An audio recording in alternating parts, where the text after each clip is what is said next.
Bueno, bienvenidos a todos. Esta es la tercera clase del módulo 3 del oficio Android. En este caso vamos a estar profundizando sobre los temas de persistencia de datos, corresponde a la unidad 5. Hasta ahora hemos trabajado con algunos componentes gráficos de Android, algunos elementos el uso de algunos componentes internos, como ser los mecanismos de localización, de ubicación, GPS, ubicación por red. Hemos visto temas de configuración general de la aplicación, y en este caso particular vamos a tratar un tema que es sumamente importante para aplicaciones de mediana o alta complejidad, que es la persistencia de datos.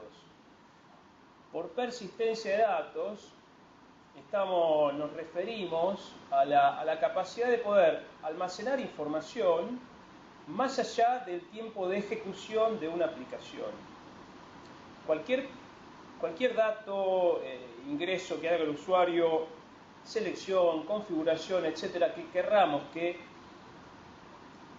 perdure más allá del momento en donde el usuario esté interactuando con nuestra aplicación, va a tener que pasar por algún mecanismo de persistencia para que quede disponible para otras sesiones de usuario.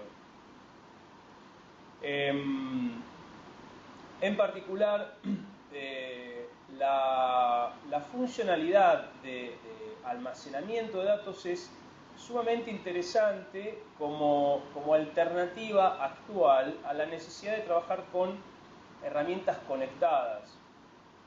Digamos, nosotros tenemos ya los conocimientos como para construir aplicaciones que funcionen utilizando Internet, que funcionen utilizando servicios online. No obstante, uno, digamos, como desarrollador de aplicaciones, no puede asegurar que una conexión de datos va a estar disponible en todo momento. Por lo tanto, este aspecto de Android relativo a mantener la información en el tiempo es especialmente importante para lidiar con las situaciones en las cuales no se puede asegurar una conexión. Quisiera que lo tengan presente, es una necesidad sumamente importante hoy por hoy en la Argentina. Respecto de los mecanismos que contamos para trabajar sobre persistencia, hay una cantidad de elementos distintos, y nosotros en el curso vamos a trabajar sobre dos, y en la charla de hoy también vamos a hacer una revisión sobre las dos áreas en particular. Una de ellas es preferencias, digámosle preferencias, y la otra va a ser utilización de base de datos SQLite.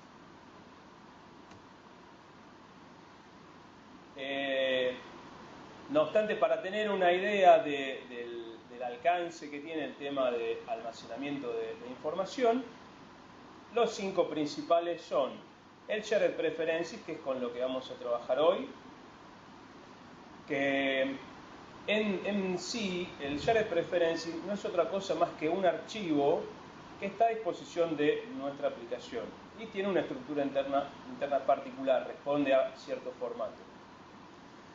Podemos utilizar también lo que se llama el Internal Storage.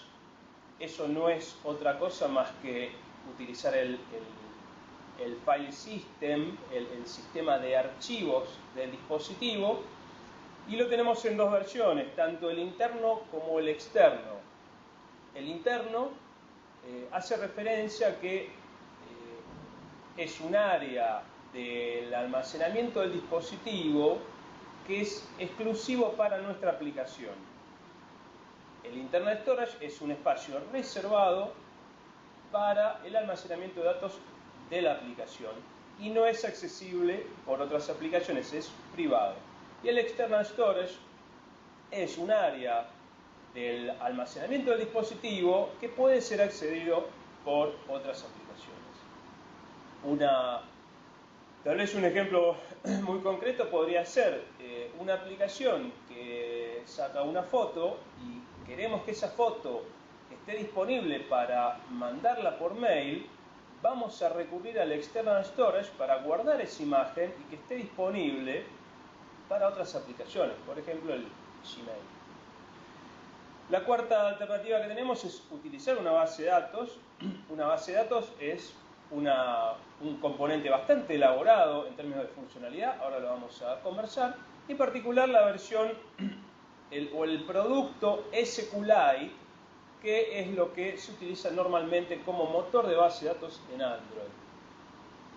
Y por último, una alternativa muy razonable es simplemente guardar los datos a través de una conexión de red, enviando los datos a un servidor que se encargue de hacer ese almacenamiento. Por ejemplo, podría ser un servidor PHP que reciba nuestras comunicaciones y nos asegure que esa información enviada quede almacenada en ese servidor y que luego nosotros podamos acceder a esa información.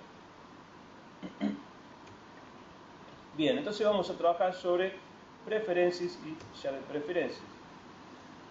Preferencias en sí tiene que ver con la interfaz de nuestra aplicación. En preferencias y shared preferences se utilizan en conjunto. Shared preferences, como dije, tiene que ver con un archivo, y preferencias en sí tiene que ver con una estructura gráfica muy simplificada y estándar que nos brinda Android para implementar cierto tipo de mecanismos de almacenamiento de configuración bastante rudimentarios. Digamos, tenemos una cantidad de datos muy reducida que podemos guardar en un Shared Preferences, en el archivo Shared Preferences, a través del uso del mecanismo de preferencias, que es los elementos visuales que nos provee Android para resolver esta cuestión. Entonces, primer particularidad, o vamos a ver un ejemplo mejor. Cualquier dispositivo Android viene con la función de ajustes o settings, mediante la cual yo puedo configurar mi dispositivo. Puedo, por ejemplo, definir si voy a activar o desactivar Wi-Fi, puedo seleccionar algún tipo de proveedor, puedo seleccionar una conexión de Wi-Fi luego de haber activado Wi-Fi. Podría también desactivar todas las comunicaciones del dispositivo con lo que se llama el modo avión. Y el ejemplo viene a que toda esa configuración está implementada utilizando preferencias. Y nosotros lo que podemos hacer para nuestra aplicación es algo similar en términos de brindarle al usuario un mecanismo estándar, conocido, igual a lo que es la configuración de su dispositivo, para configurar nuestra aplicación. Entonces, para hacer uso de este elemento simplificado de interacción con el usuario, en vez de utilizar Activities, que es lo que venimos usando para armar las pantallas, vamos a usar lo que se conoce como un Preference Activity. Un Preference Activity es una subclase de Activity y limita la cantidad de cosas necesarias para hacer una presentación al usuario y tener una interacción. Así como, digamos, este Preference Activity, si bien tiene un montón una simplificación importante, no deja de ser una Activity y por lo tanto requiere una configuración de layout, una definición de cuáles son los elementos visuales que vamos a tener y qué características tienen. Entonces vamos a tener también lo mismo que en una Activity, un archivo de configuración XML con elementos específicos relativos a un preference. Ahora lo vamos a ver. Y como referencia, tener presente que cada elemento visual con el que va a interactuar el usuario, como ser activar o desactivar una alarma, en Java, en nuestro lenguaje, nosotros nos vamos a referir a ella utilizando la clase preference. Una instancia de preference va a representar cada uno de estos elementos con los que el usuario interactúa. Y ya hemos mencionado que se utiliza Shared Preferences para grabar la información que define el usuario de manera en el tiempo, digamos, de manera persistente. Entonces, primer ejemplo de un tipo de preference. En particular, tenemos tres tipos de preference. El primero nos habilita a hacer un ingreso texto libre. En el caso del ejemplo, estamos permitiéndole al usuario ingresar su nombre, por la cual se utilizará, por ejemplo, una aplicación para mencionar ese nombre en distintas áreas del sistema. Se podría utilizar, por ejemplo, como un servicio de seguridad. Yo voy a ingresar un nombre de usuario, voy a ingresar una clave, y eso después se utilizará para hacer alguna verificación y control de acceso. Entonces, el tema es, una primera implementación de un preference nos permite hacer un ingreso de texto libre. Un segundo caso es el checkbox preference, que lo único que nos permite hacer es darle al usuario la capacidad de activar o desactivar algo. Los ejemplos es, bueno, uso de redes inalámbricas, uso de satélites y el envío de datos estadísticos a Google en este caso particular. Vamos a ver que lo interesante de esto es que es muy fácil de configurar. Y el último tipo de preference es un list preference, que lo que nos habilita es a mostrar un conjunto de elementos y le damos al usuario la capacidad de hacer una selección unitaria, puede seleccionar un solo elemento de la lista. Entonces, estos tres elementos están a nuestra disposición, son parte de la infraestructura de Android, la podemos usar en nuestro dispositivo y la vamos a tener que configurar en un XML, digamos, definir cuál va a ser su layout, qué es lo que voy a mostrar primero, qué voy a mostrar después, qué nombres, qué títulos van a tener. Entonces acá estamos viendo un ejemplo de un XML de configuración que incluye dos preferences, que casualmente son dos checkbox preferences, y uno permite, es por supuesto una totalmente aleatoria esta definición. Acá en este caso tenemos la configuración de una alarma que se activa o se desactiva y también la activación o desactivación de un envío de mail. Esto podría permitir hacer algún tipo de configuración de envío selectivo en caso de ocurrencia, algún tipo de alarma que podría ser un error dentro de nuestra aplicación, hacer un envío automático de un mail con un reporte de error o no. Lo activamos y desactivamos según la necesidad del usuario. Y como elemento adicional a la representación visual de los preferences, tenemos el Preference Category, que nos permite gráficamente agrupar un conjunto de preferencias bajo un título. Lamentablemente no tenemos acá para mostrar ningún ejemplo, pero es simplemente un título que visualmente agrupa un conjunto de preferencias. En este caso particular tenemos dos títulos y cada uno tiene dos preferencias particulares dentro de cada uno. Y lo interesante de la implementación de este mecanismo de interacción con el usuario es que es sumamente fácil de configurar.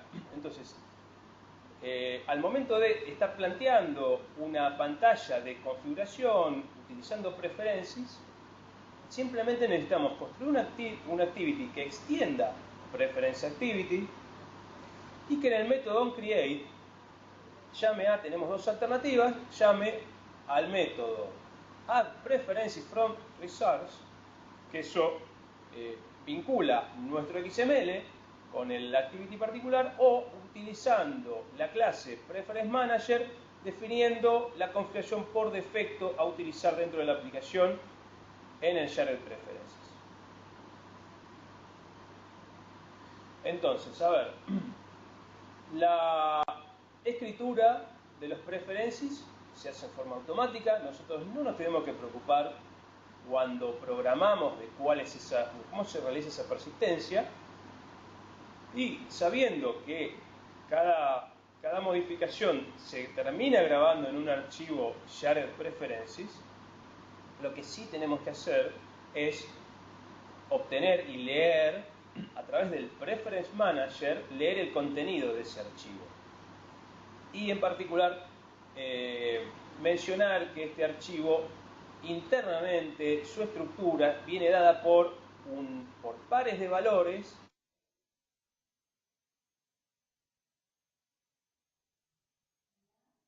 desde nuestro código, y vamos a tener el valor particular que ya sea una configuración inicial o la configuración que ha definido el usuario.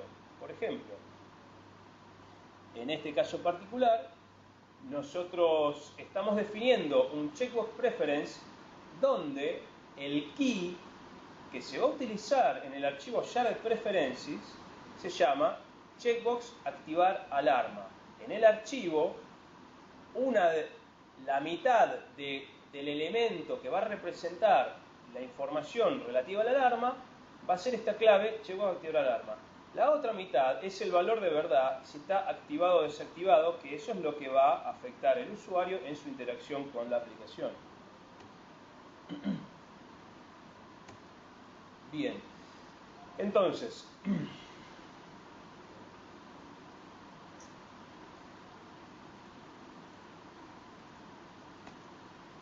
ahí está, seguimos.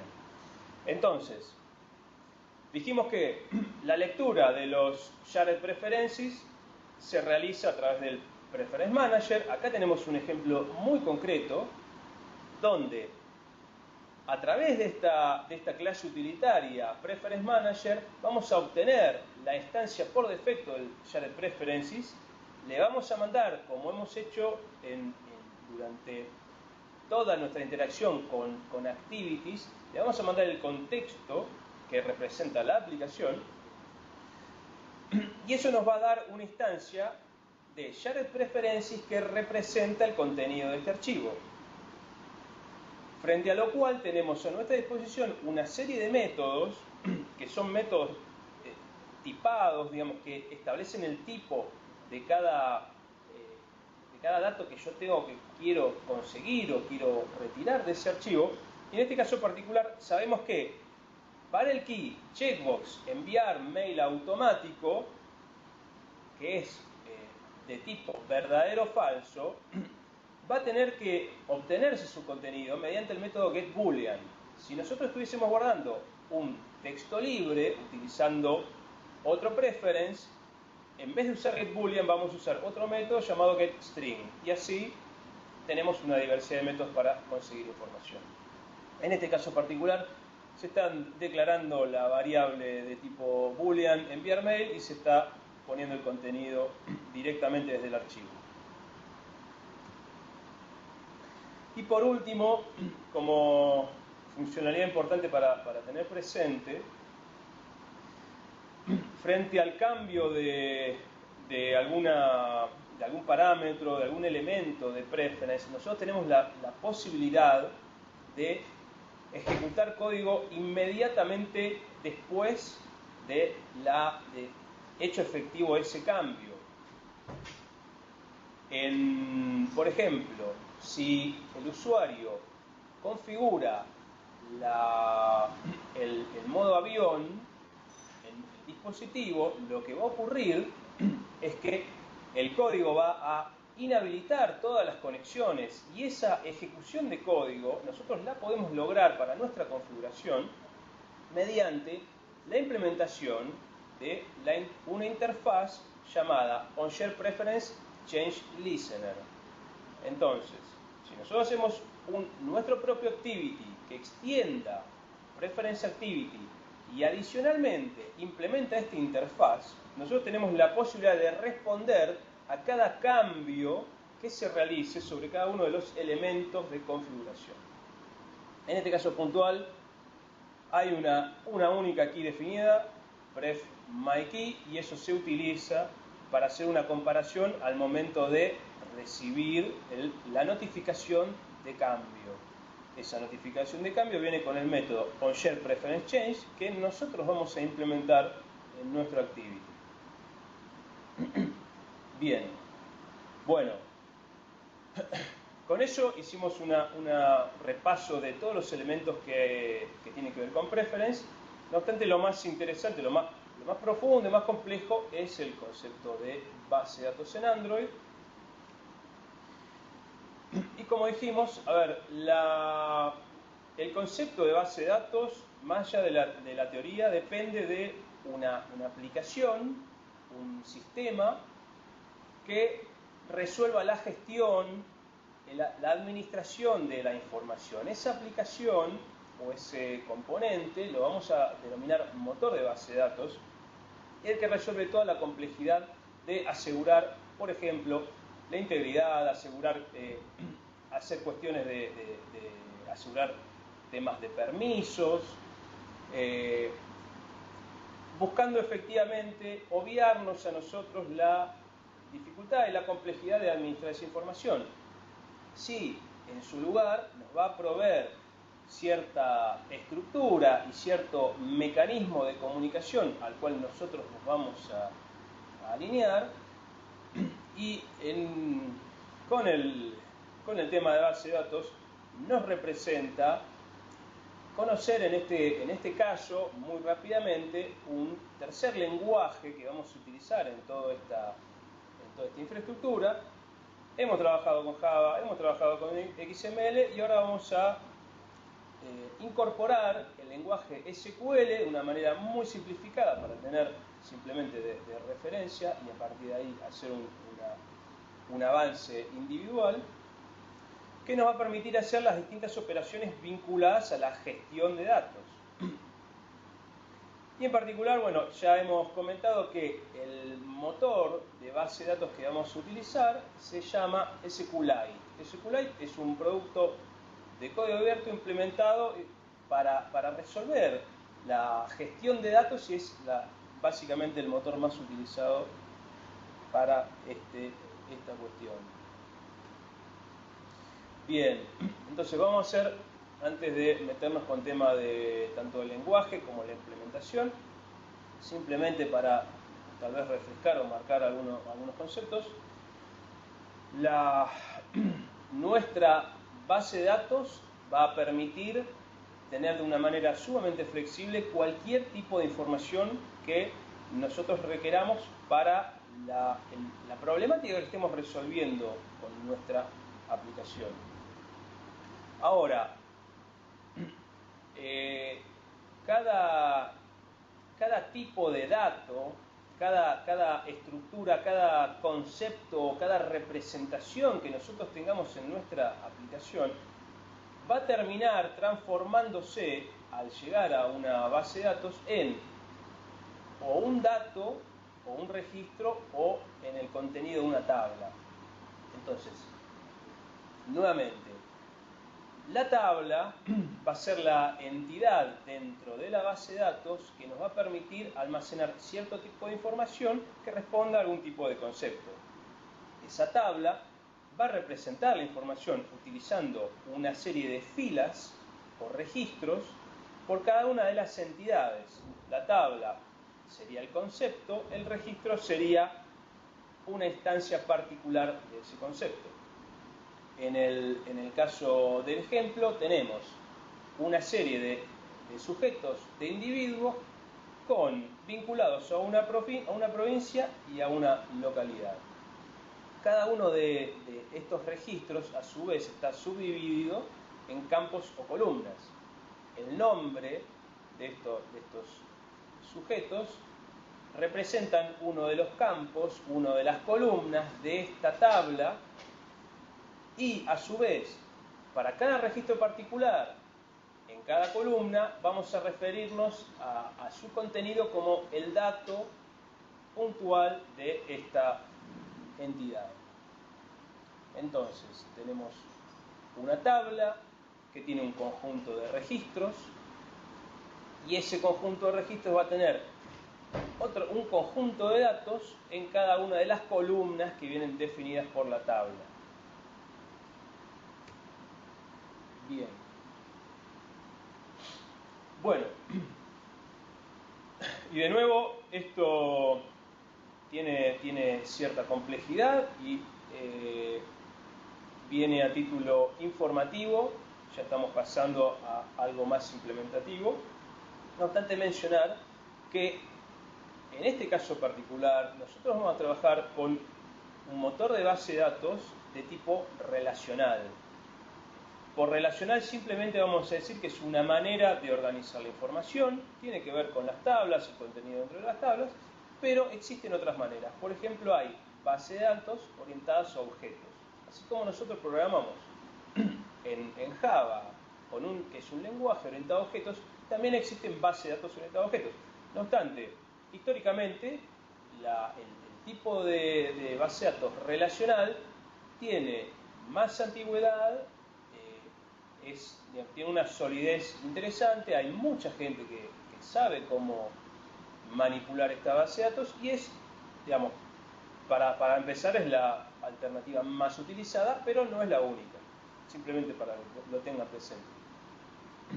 Y además, los motores de base de datos deben asegurar ciertas cosas. Estos son algunos de los beneficios que tenemos gracias a estar utilizando una base de datos, y entre ellos está el concepto, la propiedad de atomicidad. Por atomicidad vamos a dar un ejemplo muy concreto. En una transacción, esta palabra me va a servir, en una transacción bancaria, comercial, digamos que hay que hacer una transferencia de dinero de una cuenta bancaria a otra cuenta bancaria. Eso mínimo tiene dos operaciones. Una es leer el valor, tomar el valor de la cuenta origen, llevarlo a la cuenta destino y incrementar el valor de la cuenta destino. ¿Qué ocurre? En el medio, imaginando el caso, por ejemplo, de una transferencia bancaria a través de distintos bancos, en el medio pueden ocurrir una serie de cosas que básicamente atenten contra el éxito de la operación. Por ejemplo, algún corte de electricidad, algún problema de comunicación, algún error de cualquier tipo. Por atomicidad, lo que se entiende es que hasta tanto no esté completa la operación de punta a punta, no se considera terminada. Por lo tanto, un motor de base de datos que me asegura atomicidad me permite hacer distintos tipos de operaciones, y hasta tanto no termine la última, sé que cualquier operación intermedia no se va a concretar salvo que termine la última. Si en una cuenta, en una transferencia de cuenta, tengo que reducir un valor y luego incrementarla en otro, solamente se va a efectivamente incrementar en el destino solamente se va a reducir en origen cuando se termine de hacer la incrementación en destino. Bien, entonces, este tema de atomicidad, sobre todo es importante que lo tenga presente y bien implementado por lo que se conoce como transacción. Las transacciones de base de datos permiten esto, permiten hacer una delimitación de un conjunto de operaciones respecto de tener que ejecutarse en bloque, de forma atómica, indivisible, o no. No obstante, hacer la aclaración de que implícitamente SQLite siempre inicia una transacción y nosotros no necesariamente lo tenemos que utilizar. De hecho, se pueden hacer aplicaciones en Android de cierta complejidad guardando datos en la base de datos y no es indispensable hacer un manejo de transacciones. Ténganlo presente, no obstante no es un concepto determinante. Pero sí tengan en cuenta que hay transacciones implícitas y hay transacciones explícitas, donde nosotros podemos decir dónde inicia esta transacción y dónde termina. Nosotros tenemos el control para establecer en un conjunto de operaciones cuando inicia y cuando termina, y al momento de terminar realizar efectivamente, impactar efectivamente todas las modificaciones relativas a las operaciones. Bien, pero entonces, volvamos atrás. Nosotros en realidad queremos resolver cuestiones más simples. Queremos aprender a construir las tablas que van a ser las entidades que van a almacenar nuestra información. Queremos poder crear registros. Dijimos que cada registro representa una entidad, una instancia dentro de esa tabla. Si nosotros tenemos un conjunto de objetos, por ejemplo, tenemos una herramienta que nos permite hacer algún tipo de seguimiento sobre los alumnos del NAC, ustedes y sus compañeros. Tendríamos una tabla alumno para representar el concepto de alumno, así como vamos a tener en Java una clase alumno, y cada instancia alumno con su nombre, apellido, DNI, fecha de nacimiento, email, va a ser un registro de esta tabla. Entonces, nosotros queremos poder crear la tabla para almacenar el conjunto de registros. Queremos poder modificar esa tabla o eliminar esa tabla según la necesidad. Normalmente no va a ser necesario, salvo en un aspecto de configuración, pero sí lo que nos interesa mucho es poder crear, eliminar y modificar registros. Esto podría ser cargar o ingresar un nuevo alumno, dar lo que se llama un alta de un alumno, hacer modificaciones, por ejemplo, cambiar el número de teléfono, o tal vez eliminarlo de la lista de alumnos. Vamos a tener entonces sentencias SQL, así como se conocen, sentencias SQL para trabajar sobre la definición de datos, sobre las tablas, y vamos a tener otras sentencias para hacer una manipulación de datos, que van a ser trabajar sobre los registros. Y, sumamente importante, creamos tablas, creamos registros, y hay un mecanismo también para obtener esa información, leer esa información, llevarla a nuestro código y poder, por ejemplo, mostrarla en una activity. Bien, entonces, lo que vamos a ver a partir de ahora es lenguaje SQL. Estamos incorporando de una manera muy rudimentaria, muy sintética. Vamos a ver ejemplos concretos de SQL y, en particular, vinculados o en su formato propio SQLite. Tiene sus particularidades. Recordemos que estamos en un dispositivo móvil que no tiene las mismas prestaciones que una computadora de escritorio, mucho menos un servidor. Entonces, las prestaciones son limitadas, aunque tiene, la verdad que ofrece un montón de funcionalidad. Entonces, la primera sentencia con la que vamos a mencionar es la conocida como createTable. createTable nos permite construir esta tabla, por ejemplo, de alumnos. En esta creación de tabla nosotros vamos a definir cuáles son las columnas, y por columnas vamos a estar vinculando nuestro objeto alumno en términos de sus propiedades. El alumno va a tener un nombre, un mail, un DNI, y la tabla correspondiente va a tener las mismas columnas. En este caso particular, en este ejemplo, estamos viendo la creación de una tabla de un equipo de fútbol, que tiene por ahora dos cosas: un nombre y el escudo, la imagen que le corresponde al equipo de fútbol, al club. Mencionar que, así como tenemos tipo de datos en Java, también los tenemos en las columnas de las tablas de SQLite. Los tipos que podemos utilizar son text para el texto libre, integer para valores enteros sin decimales, real con decimales, y blob es un conjunto grande de información que en este caso particular, en este ejemplo, nos permiten guardar el contenido de una imagen, la representación binaria de la imagen. Nosotros podríamos hacer, para ejemplificar, nosotros podríamos tener una imagen en nuestro dispositivo en la estructura de archivos, como una imagen de extensión JPG, PNG, o también podemos hacer todo ese contenido del archivo, guardarlo en una columna. En este caso puntual, estamos creando una tabla equipo con 3 columnas. Una es nombre, el otro es el escudo, el nombre va a ser un texto, el escudo va a ser el contenido de una imagen. Y una columna muy importante a tener presente es la denominada ID, que es de tipo entero, y en particular se define como primary key. Una tabla con una primary key lo que está estableciendo es que cada registro viene identificado por esa primary key. Me permite hacer una identificación unívoca y repetible en toda la tabla de ese registro. Podríamos decir que es la manera de referirnos a un registro, es la manera más rápida, más concreta y la que vamos a manejar dentro de nuestra aplicación. No es la única, pero es un mecanismo que nos permite eso y nos habilita otras cosas más. Bien, estábamos charlando esto.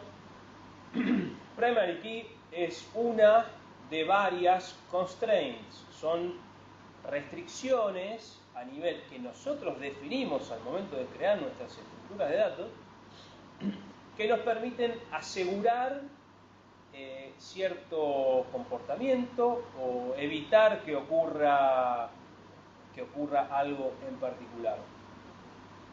Con la constraint de primary key nosotros estamos diciendo que la columna ID no va a permitir tener valores duplicados y funciona como identificador de registro.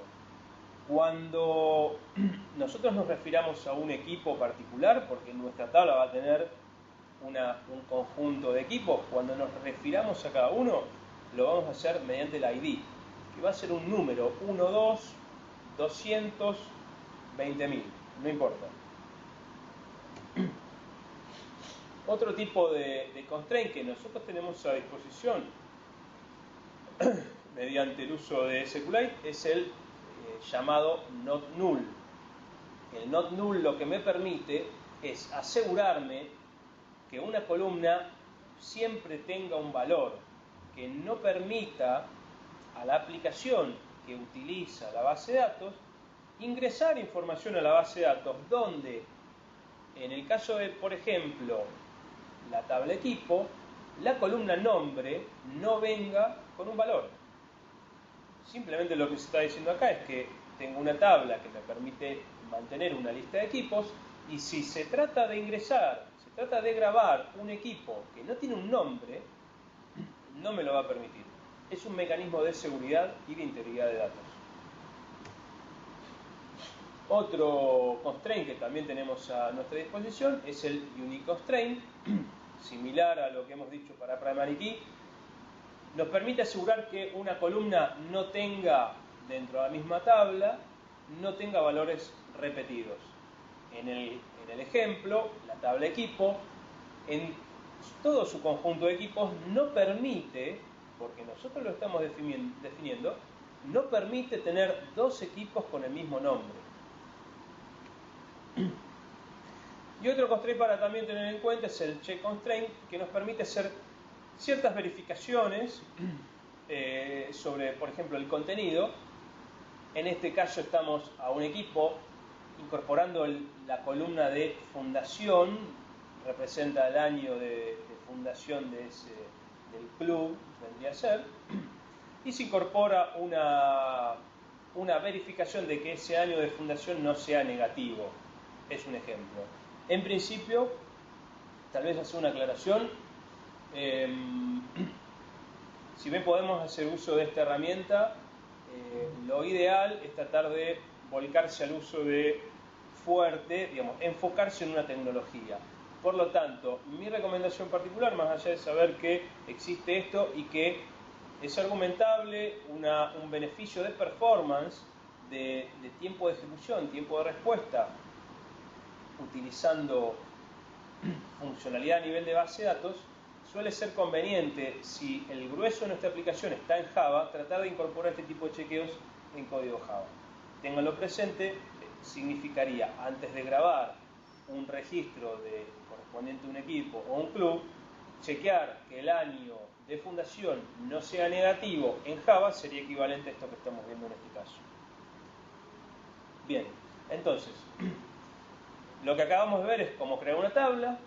La tabla se crea con columnas y tiene algunos elementos particulares a considerar. No obstante, una vez que tenemos esa tabla creada, ¿qué hacemos con su contenido?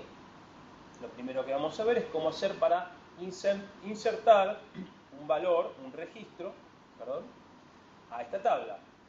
El formato del lenguaje SQL que nos permite hacer esa operación es el siguiente. Palabras reservadas, insert into, el nombre de la tabla, entre paréntesis, el nombre de las columnas, separadas por coma, values, el valor que le corresponde a cada columna. Hay otro formato, inclusive más simple, pero vemos en este caso dos ejemplos donde se da de alta, se ingresan los registros, dos registros, donde los campos, las columnas ID, nombre y fundación tienen los valores. Primero, 1, Club Atlético Fair Play, y 1934, y el otro, ID 2, Deportivo Balón de Oro, año 1935. Cuando nosotros, desde nuestro código Java, utilizando el motor SQLite, ejecutemos estas sentencias, vamos a estar efectivamente incorporando registros a la tabla equipo. Luego, los datos están ingresados, ahora podemos modificarlos. Para modificarlos, vamos a utilizar la sentencia update con su formato update nombre de tabla, set nombre de columna igual el valor que le queremos incorporar y algún tipo de condición. En el ejemplo, vamos a cambiar para el registro con ID 1, que era el primero de los dos, vamos a cambiar el año de fundación, y en el segundo vamos a cambiar el nombre. Esta es la manera que nosotros en Java podemos utilizar, hay otras, para decirle a la base de datos cuáles son las modificaciones que queremos que haga. Y por último tenemos la posibilidad de borrar algún elemento de esta lista, de la tabla y de la base de datos, utilizando el delete from, el nombre de tabla, con una condición. En el ejemplo se elimina el segundo registro de la tabla, delete from equipo where ID igual a 2. Vamos a hacer una aclaración en este momento. Cuando nos referimos a tener una primary key en una tabla, o sea, un identificador de registro en una tabla, donde ese dato no tiene nada que ver con la información del negocio, de la problemática que estoy trabajando, como en este caso donde yo tengo equipos o clubes de fútbol con información propia de por ejemplo, el año de fundación o la imagen del escudo. Cuando yo me refiero a ellos con la primary key, con el identificador, uso un identificador que no tiene nada que ver con el club. Que tenga un valor 1, 2 o 10.000 no tiene absolutamente nada que ver con el dato concreto específico que yo estoy manejando. Esa situación se la conoce como de ID sintética. Nosotros, por ejemplo, en el caso de una lista de empresas, por ejemplo, o de personas, sabemos que hay manera de identificar a esas entidades de manera única. El DNI o el quit nos permite hacer esa identificación. No obstante, la recomendación es siempre utilizar un ID sintético, un valor entero que le corresponda a cada registro, y nosotros utilizamos esos valores no vinculados a la temática de la aplicación para absolutamente todas las tablas. Y no se recomienda, por ejemplo, usar el DNI como manera de identificar a una persona. El DNI es un dato de la persona y nosotros nos vamos a manejar con un ID sintético. Esa es una recomendación que quería hacer en este punto. Bien. Y luego tenemos el mecanismo de lectura de información de nuestra base de datos. La sentencia SQL, de nuevo, cada una de estas sentencias que estamos viendo tiene muchísimas variantes, muchísimos elementos para incorporar. En este caso particular, simplemente estamos haciendo una obtención de información de una tabla con algún tipo de condición mínima. El formato es select, las columnas que queremos leer de la base de datos, from la tabla, where una condición. Por ejemplo, select nombre from equipo, where fundación menor a 1950. Eso, frente a ese pedido que nosotros le vamos a hacer al motor de base de datos, nos va a responder con todos los equipos que hayan sido fundados antes de 1950. Para el ejemplo, serían los dos registros, porque creo que tenemos uno de 1933, 34, etc. Y otra alternativa también para que tengan presente es que pueden utilizar select asterisco from nombre de tabla para obtener todo el contenido de esa tabla. Ahora vamos a ver cómo se hace la lectura, cómo lo trabajamos en Java. Bien, entonces lo que vimos hasta acá es algunos elementos del lenguaje que vamos a utilizar para comunicarnos con la base de datos. Esta base de datos que nos va a resolver una enormidad de cuestiones a la hora de permitir que nuestra aplicación mantenga información persistente a través del tiempo, y ese lenguaje lo vamos a utilizar para comunicarnos con SQLite, que es el motor que estamos usando en el curso, que es un motor construido para Android. Es muy fácil de utilizar, no tiene una instalación, no tiene ningún tipo de gestión particular, tampoco provee alguna herramienta para gestionar el contenido de las bases de datos, y lo tenemos a disposición dentro de nuestra aplicación a través de la clase SQLite OpenHelper. Con SQLite OpenHelper nosotros estamos haciendo uso de esa clase, nosotros estamos en condiciones de conseguir un canal de comunicación a la base de datos y hacer el envío de peticiones o el pedido de información. Lo interesante que nos da este SQLite OpenHelper es que nosotros, extendiendo esta clase, hay muchas operaciones, muchas funciones que ya van a estar dadas y que se van a generar en forma automática. Como ser, si un dispositivo se instala por primera vez, si una aplicación se instala por primera vez en un dispositivo y la base de datos, donde la base de datos no existe, automáticamente SQLite OpenHelper va a resolver, va a identificar esa situación y va a permitirnos crear la base de datos en ese momento. Lo mismo nos va a resolver la problemática de saber cuál es la versión de esa base de datos. Si nosotros desarrollamos una aplicación que en el tiempo evoluciona a través de los meses, a través de los años, y cambia su estructura, nosotros, gracias a SQLite OpenHelper, vamos a tener un mecanismo bastante muy cómodo de establecer esa diferencia, la existencia de diferentes versiones al momento en que yo instalo una nueva versión de mi aplicación en un dispositivo que ya tiene una instalación anterior, y vamos a poder actuar en consecuencia, por ejemplo, incorporando columnas, eliminando tablas, agregando tablas nuevas, eliminando registros, incorporando registros, etc. Y en el uso que hagamos de esta comunicación con la base de datos, mencionar que la clase en Java SQLite Database es la que representa esta instancia de base de datos con la cual nosotros nos vamos a comunicar. Entonces, hasta acá, tener presente que SQLite OpenHelper es la clase que nos va a simplificar todo el acceso a la funcionalidad de base de datos, y SQLite Database nos va a dar una representación de la base de datos puntual con la cual nosotros vamos a hacer esa comunicación. Entonces, para utilizar SQLite OpenHelper, vamos a crear una subclase.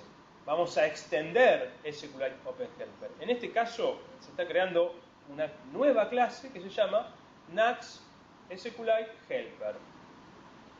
Extiende SQLite OpenHelper y define dos cosas sumamente importantes que son partes de estar en esta jerarquía de SQLite OpenHelper. Al extender SQLite OpenHelper estamos obligados a dar esta información, que es el nombre de la base de datos y la versión de la base de datos. El nombre, en este caso, tiene nombre de archivo, baseoficioandroid.db, y la versión es lo que nosotros vamos a utilizar para asegurarnos que en el tiempo distintas modificaciones a nuestra herramienta que ya se encuentre instalado en una base de usuarios, que haya un grupo de gente grande o pequeño que use nuestra aplicación, mediante la versión de la base de datos nosotros vamos a poder llegar con modificaciones particulares a cualquier versión anterior que haya en los dispositivos que estén circulando. Si hay 3 versiones de mi aplicación, hay 5 usuarios que tienen la primera, 500 que tienen la segunda, y yo estoy a punto de liberar la tercera versión, que tiene, por ejemplo, cambia el nombre a una tabla, mueve registros, modifica alguna cuestión.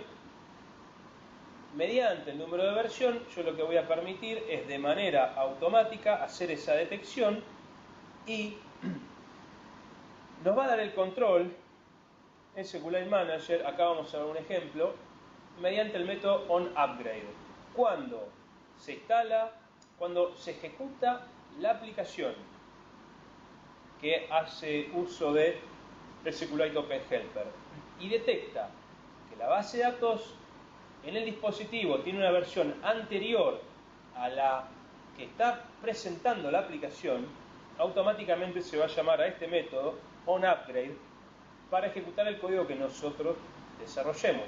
Lo mismo, en una instalación, en una primera instalación en un dispositivo, hay que crear la base de datos y SQLite OpenHelper automáticamente va a llamar al método onCreate de nuestra clase, donde nosotros, vamos a este caso puntual, estamos definiendo primero una variable SQLCreate de tipo string que tiene un ejemplo de sentencia como los que acabamos de ver: createTable, nombre de tabla y las columnas de esta tabla.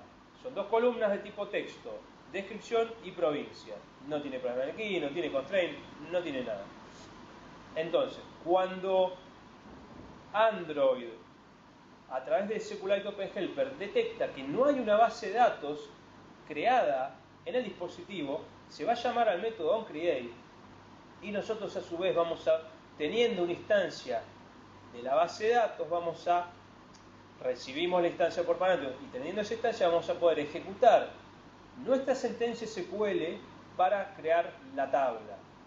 Esto se hace en forma automática. Inicio la aplicación y si no hay base de datos, con este método nos aseguramos que se cree su contenido. Estamos creando la tabla y la dejamos sin contenido. Ahora, ¿qué ocurre si hay un cambio de versión?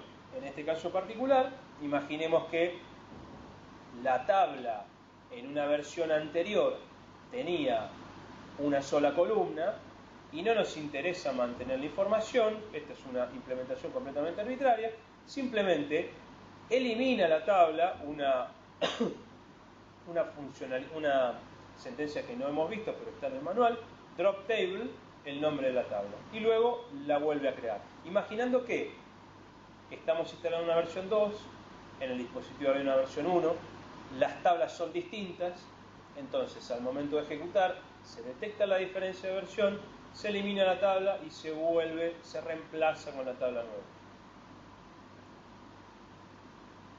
Bien, y luego, ya para ir próximos a cerrar, en Java, cuando vamos a insertar información en una tabla, en una base de datos, lo que vamos a utilizar es lo siguiente. Nosotros dijimos que SQLite Database iba a representar nuestra instancia de base de datos. Un elemento muy interesante a tener en cuenta es que SQLite nos permite obtener una referencia a esa base de datos que sea de solo lectura o que permita realizar modificaciones, que permite escritura. Nosotros en este código estamos creando una instancia de nuestro Nuxt SQLite Helper que extiende el SQLite Open Helper. A esa instancia le estamos pidiendo que nos dé una base de datos que nos habilite a hacer escrituras. Obtenemos esa referencia en SQLite Database, hay una verificación de que esa base de datos realmente exista, y para hacer la ejecución del lenguaje SQL que hemos visto hasta ahora, se puede hacer una llamada al método exec SQL enviándole el lenguaje puro SQL todo lo que queremos que ocurra. Lo que va a ocurrir en este caso es que se hace un insert into en la tabla Nuxt, en las dos columnas, con los valores Chamical, La Rioja y Virané, Formosa. Esos dos datos, esos dos registros, se mantienen, se llevan a la tabla y finalmente se hace un cierre de base de datos, lo que sin duda termina impactando y guardando la información en la base de datos. Implícitamente acá se abrió una transacción, se hicieron las modificaciones y se cerró la transacción, se comitió la transacción impactando a nivel de base de datos. Ahora entendamos algo, si nosotros estamos a nivel de Java, posiblemente el NAC sería sería una clase. Nosotros tendríamos una clase NAC que tendría nombre y provincia, y en nuestro código Java, al momento de construir la sentencia SQL, estaríamos utilizando el valor de cada una de las propiedades de estos objetos Java para cada NAC para construir estas sentencias SQL. Entonces lo haríamos dinámico. Haríamos un iterador.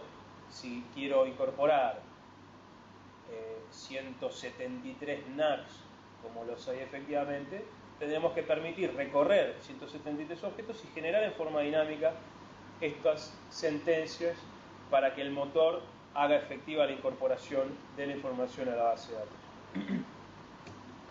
Y por último, una vez que está la información grabada en la base de datos, ya se mantiene ahí, es un conjunto de archivos, no importa cómo esté implementado, no importa realmente dónde está, sabemos que tiene un nombre, que tiene una versión, y nosotros lo que hacemos es crear estructuras ahí adentro, meter información, sacar información.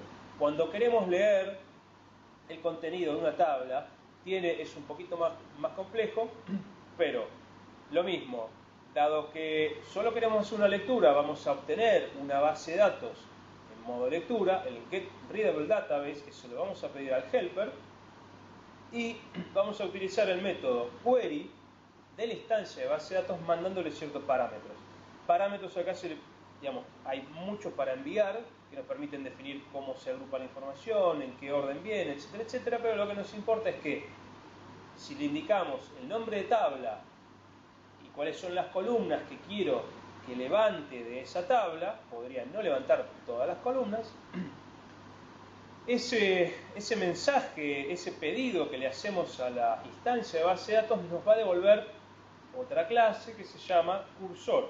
Un cursor simplemente implica una referencia a un elemento de la lista. Ese cursor está apuntando a un elemento de la lista y nosotros podemos mover ese cursor en distintos elementos para obtener de cada uno de ellos la información de las columnas que necesitamos. En el ejemplo tenemos un iterador, un ciclo, es un while, que funciona preguntándole a esta instancia de cursor o pidiéndole que se mueva al siguiente elemento, y de ese siguiente elemento que queda referenciado por la instancia de cursor se le pide el texto vinculado a la columna descripción, el texto vinculado a la columna provincia. Con ese mecanismo nosotros podemos recorrer un conjunto de registros de una tabla sin ningún inconveniente. Se arranca sin estar un cursor, inicialmente está en un estado donde no está referenciando a ningún elemento, se hace este pedido de move next y se referencia el primer elemento. A partir de ahí nosotros podemos obtener esa información. En este caso podríamos reconstruir objetos levantando esa información y grabando cada dato propiedad por propiedad en nuestros objetos. Y cuando cuando ya no hay más elementos para recorrer dentro de la tabla, digamos que el cursor llegó al último de los NUCs de los 173, simplemente devuelve false, continúa la ejecución y se cierra la base de datos. Bien, esto fue entonces mecanismos de persistencia. Trabajamos con preferences, usando shared preferences, y vimos muy sintéticamente cómo nos comunicamos, qué lenguaje tenemos que usar y cómo operamos con el motor de base de datos SQLite, que está a disposición nuestra en nuestro entorno de desarrollo sin mayores inconvenientes. En el manual hay más información y bueno, espero que les resulte de utilidad. Hasta luego.